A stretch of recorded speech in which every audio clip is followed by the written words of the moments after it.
Doctor Mohammad Yunus তিনি যতবার সমস্যার মধ্যে পড়েন, যতবার সংকটের মধ্যে পড়েন, ঠিক ততবার প্রত্যেকটা রাজনৈতিক দলকে নিয়ে একটা বৈঠকের নাটক করেন। ডেকে নিয়ে যান, জুস খাওয়ান, ফ্রুটস খাওয়ান, বাদাম খাইয়ে এরপর বাসায় পাঠিয়ে দেন সান্ত্বনা দিয়ে। আর একটা কথা সবসময় বলেন, ফেসিবাদ বিরোধী ঐক্য আমাদের ঠিক রাখতে হবে। অর্থাৎ ফেসিবাদের প্রশ্নে সবসময় ডক্টর ইউনূস যত কিছুই করুক না কেন তাকে সমর্থন দিতে হবে, এইটাই তিনি বারবার বোঝানোর চেষ্টা করেন। ঠিক তার ওই ধারাবাহিকতায় গতকাল তিন বাহিনীর প্রধান ডক্টর ইউনূসের সাথে যমুনায় বৈঠক করেছেন। সেখানে নিরাপত্তা উপদেষ্টা রজার খলিল সেও ছিল। এই বিষয়টাকে ডক্টর ইউনূস সরকারের পক্ষ থেকে বলা হয়েছে, নির্বাচনের বিষয়ে কথা বলা হয়েছে। অর্থাৎ আগামী ফেব্রুয়ারিতে জাতীয় নির্বাচন হবে, সেই নির্বাচনের বিষয়ে নাকি কথা বলবার জন্য তিন বাহিনীর প্রধানকে ডাকা হয়েছে। আমি ধরে নিলাম তিন বাহিনীর প্রধানের মধ্যে সেনাবাহিনী যেহেতু মাঠে কাজ করতেছে, তাদের ম্যাজিস্ট্রেসি পাওয়ার আছে, সেনাবাহিনী প্রধানকে ডেকে নেওয়া যুক্তিযুক্ত। কিন্তু নৌবাহিনী এবং বিমান বাহিনীর প্রধানের কাজটা কি নির্বাচনে?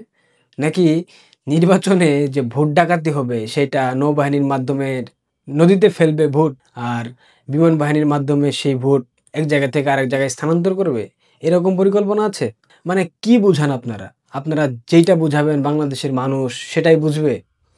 নির্বাচনে সব থেকে বেশি ভূমিকা রাখবে পুলিশ। বাংলাদেশের আইন শৃঙ্খলা রক্ষাকারী বাহিনীর মধ্যে পুলিশ নির্বাচনের সর্বোচ্চ ভূমিকায় থাকবে। কই পুলিশের আইজিপি তো বৈঠকে ছিল না? তাহলে তিন বাহিনীর প্রধানকে বৈঠকে ডেকে নিয়ে আপনি কি বললেন? সরকারের পক্ষ থেকে জানানো হয়েছে নির্বাচন নিয়ে কথা হয়েছে, কিন্তু অনেক অনলাইন অ্যাক্টিভিস্ট, অনেক ইউটিউবার একদম চটকদার শিরোনামে নিউজ প্রকাশ করতেছে ডক্টর ইউনূসকে তিন বাহিনীর প্রধান থ্রেট দিয়েছে, 15 নভেম্বর পর্যন্ত সময় বেঁধে দিয়েছে ডক্টর ইউনূস যাতে 15 নভেম্বরের মধ্যে একটা সিদ্ধান্ত নেয়। পদত্যাগের কথা অনেকেই বলেছে, কিন্তু ডক্টর ইউনূস কি আদৌ পদত্যাগ করবে? এখনও নির্বাচনী তফসিল ঘোষণাই করা হলো না, তার মধ্যে নাকি তিন বাহিনীর প্রধানকে ডেকে নিয়ে নির্বাচনের কথা বলা হয়েছে। এইসব ছেলে খেলানো, ছেলে ভুলানো বুঝ মানুষকে দিলে কি মানুষ বুঝবে? সবাই তো গণ্ড মূর্খ না, অবং না, সবাই তো বুঝে আপনারা কি চাচ্ছেন, কি করতে ইচ্ছুক। দেখেন, ডক্টর ইউনূস যতবার সংকটে পড়ে বিএনপি, জামায়াত, এনসিপি সহ একাধিক দল যেগুলো আছে এগুলা ডেকে নিয়ে কথা বলে। কিন্তু বর্তমানে বিএনপির সাথে একটা মৌন দ্বন্দ্ব চলতেছে। একটা জুলাই সনদের সেই স্বাক্ষর করা নিয়ে বিএনপি মান অভিমান করেছে। এখন বিএনপি যেহেতু জামাতের স্ত্রী, সেই ক্ষেত্রে কখনোই জামাতকে ডাকতে পারেন না, এনসিপি তো হিসাবের বাইরে। সুতরাং জামাতকে ডাকলে বিএনপি একটু মন খারাপ করতো, সেই জন্য তিনি জামাতকেও ডাকেন নাই, বিএনপিকেও ডাকেন নাই। তিন বাহিনীর প্রধানকে নিয়ে যে ধরনের নিউজ আমি দেখতে পেলাম গতকাল থেকে এখন পর্যন্ত, যে তিন বাহিনীর প্রধান সময় বেঁধে দিয়েছে 15 নভেম্বর পর্যন্ত, এর মধ্যে ডক্টর ইউনূসকে সব ধরনের সিদ্ধান্ত নিতে হবে, তিনি নির্বাচন করতে চাইলে নির্বাচনী তফসিল ঘোষণা করতে হবে নভেম্বরের মধ্যে, এবং তিনি যদি সেফ এক্সিট নিয়ে চলে যান সেই ক্ষেত্রে ভিন্ন বিষয়। আবার একাধিক জায়গা থেকে শুনতে পাচ্ছি, দেখতে পাচ্ছি, সামাজিক যোগাযোগ মাধ্যমে একাধিক স্ট্যাটাস দেওয়া হয়েছে, বিভিন্ন পশ্চিমা কূটনৈতিক চ্যানেলের সাথে যোগাযোগ করে ডক্টর মোহাম্মদ ইউনূস শেখ হাসিনার সাথে কথা বলতে চেয়েছিলেন, হয়তো বা মাফ টাফ চাইতেন। জানি না কতটুকু সত্য, বাট অনেকেই দেখলাম সেটা শেয়ার করেছে। অনেকেই বলতেছে সেইখানে নির্বাচন নিয়ে কথা হয়েছে, অনেকেই বলতেছে সেখানে সেফ এক্সিট নিয়ে কথা হয়েছে তিন বাহিনীর প্রধানের সাথে। আচ্ছা ভাই, আপনারা যে এই তথ্যগুলা দিয়ে মানুষকে বিভ্রান্ত করেন, আপনারা কি সেই বৈঠকে ছিলেন?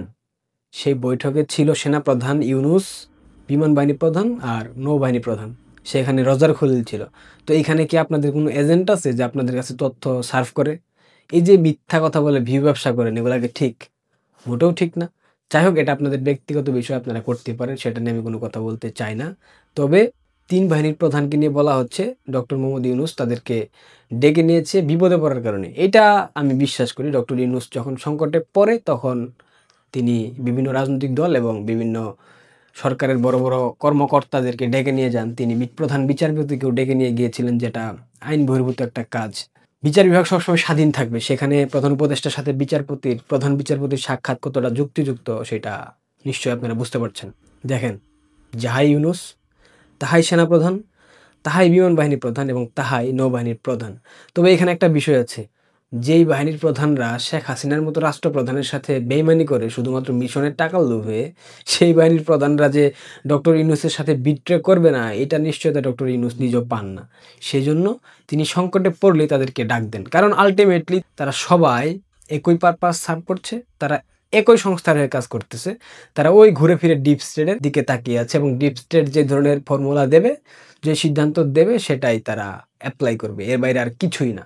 শুনলাম ভারতবর্ষের সাথে বাংলাদেশের যে সীমান্তবর্তী অঞ্চলগুলো রয়েছে সেখানে নোটাম জারি হয়েছে, আকাশপথ বন্ধ করে দেওয়া হয়েছে, অর্থাৎ বাংলাদেশের কোনো বিমান সেই পথগুলা দিয়ে অন্য কোনো দেশে ফ্লাই করতে পারবে না। ভারতের আভ্যন্তরীণ ফ্লাইটগুলোকেও বলা হয়েছে এই ধরনের নোটাম জারির সময় যে তাদের আকাশ পথ আছে সেই আকাশ পথগুলো যেন তারা এড়িয়ে চলে। বাংলাদেশের ক্ষেত্রেও সেই ক্ষেত্রে বলা হবে এটা একটা স্বাভাবিক প্রক্রিয়া, কিন্তু ভারত চাইলে স্বাভাবিক প্রক্রিয়ার মধ্য দিয়ে সরাসরি বিবৃতি দিয়ে বাংলাদেশের বিমান পথ বন্ধ করে দিতে পারতো, কিন্তু তারা সেটা নোটাম জারির মাধ্যমে সামরিক মহড়া হবে সেখানে, সেই জন্য আকাশ পথ বন্ধ করে দেওয়া হয়েছে। সবকিছু ভেবে আপনাদের কি মনে হয়? আমার মনে হচ্ছে ডক্টর মোহাম্মদ ইউনূস তিনি সহজেই যাবেন না। তিনি যাওয়ার হলে চলে যাইতেন, তিনি যাবেন না। আর বাংলাদেশের এই বাহিনীর প্রধানদেরকে নিয়ে যে চটকদার বিজ্ঞাপন ছড়ানো হচ্ছে, এগুলা মিথ্যাচার, এগুলা ভুয়া, এই ধরনের কোনো তথ্য আসে নাই। মূলত কথা হয়েছে সেখানে ডক্টর মোহাম্মদ ইউনূস আরও স্টে করতে পারবেন কিনা, মানে আমার যেটা ধারণা, কিংবা বিএনপিকে ওভারটেক করে তিনি যদি স্টে করতে চান ক্ষমতার মসনদে, সেই ক্ষেত্রে কী ধরনের প্রতিবন্ধকতা সৃষ্টি হতে পারে, কিংবা কী ধরনের ঝামেলা সংকট আসতে পারে সামনে, বা বহির্বিশ্বের বিভিন্ন প্রেশার মোকাবেলা করে ডক্টর মোহাম্মদ ইউনূস সেনা প্রধান, বিমান বাহিনীর প্রধান, নৌবাহিনীর প্রধানদের সহায়তায় তিনি আরও বেশ কিছুদিন ক্ষমতায় থেকে তার যে এজেন্ডাগুলো রয়েছে, তার প্রভুদের দেওয়া এজেন্ডা, সেগুলো বাস্তবায়ন করতে পারবেন কিনা, এই ব্যাপারে হয়তো বা কথা হইতে পারে।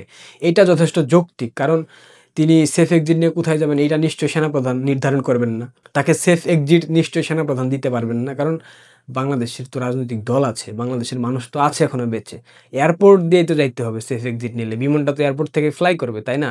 সেই ক্ষেত্রে আমার মনে হচ্ছে এগুলা এই চটকদার বিজ্ঞাপন, এগুলা তেমন কিছু না। আর নির্বাচন নিয়ে যে সরকার স্টেটমেন্ট দিয়েছে যে নির্বাচনের জন্য 3 বাহিনীর সাথে বৈঠক করা হয়েছে, এগুলা একটা মানে লোক দেখানো মিথ্যাচার, এর বাইরে আর কিছুই না। দর্শক, এই ধরনের মিথ্যা ভুয়া নিউজ থেকে দূরে থাকেন। সঠিক তথ্যটা সময় হলে এমনিতেই দেখতে পারবেন। আকাশে চাঁদ উঠলে সবাই দেখতে পায়, গাছে ফুল ফুটলেও সেই ফুলের ছবি কিংবা গন্ধ সবার চোখে আসে, সবার নাকে আসে। কে কি বললো না বললে এগুলো নিয়ে চিন্তা করার কিছু নয়। আর আওয়ামী লীগের যারা ভাবছেন 3 বাহিনীর প্রধান ডক্টর ইউনূসকে শাসিয়ে এসেছে, আপনাদের জন্য মায়া হয়। আপনারা কি ভাবেন, কি বুদ্ধি আপনাদের মাথায়, আমি আসলে বুঝি না। যাহাই ইউনূস তাহাই 3 বাহিনীর প্রধান, এখানে কোনো পার্থক্য নাই। বাংলাদেশে মার্কিন ডিপ স্টেট যদি খেলা বন্ধ করে অফিসিয়ালি, এই 3 সেনাপ্রধান দেখবেন তরতর করে সোজা হয়ে গেছে, এবং তারা ডক্টর ইউনূসকে কিভাবে ঝান্ডা মারতে হয় খুব ভালো করে জানে। যারা নির্বাচিত সরকারকে উৎখাত করতে সহায়তা করেছে টাকার জন্য, তারা ডক্টর ইউনূসকে সরিয়ে দিতে দ্বিতীয়বার ভাববে না। সো এইসব চটকদার কথা বলা বন্ধ করেন। এখন অবধি ডিপ স্টেট বাংলাদেশে সক্রিয় আছে, এবং সেটা কতদিন থাকবে এটা নির্ভর করতেছে বর্তমানে আমি মনে করি ভারতবর্ষের উপর। ভারতবর্ষের প্রত্যেকটা পদক্ষেপের উপর নির্ভর করছে ডিপ স্টেট এই অঞ্চলে থাকবে কিনা। এখন দেখা যাক সময় কি বলে। সুতরাং শুধু শুধু বিভ্রান্তি ছড়িয়ে মানুষের মস্তিষ্কে বিভেদ তৈরি করেন না। ভালো থাকবেন, গুজব থেকে দূরে থাকবেন। ধন্যবাদ।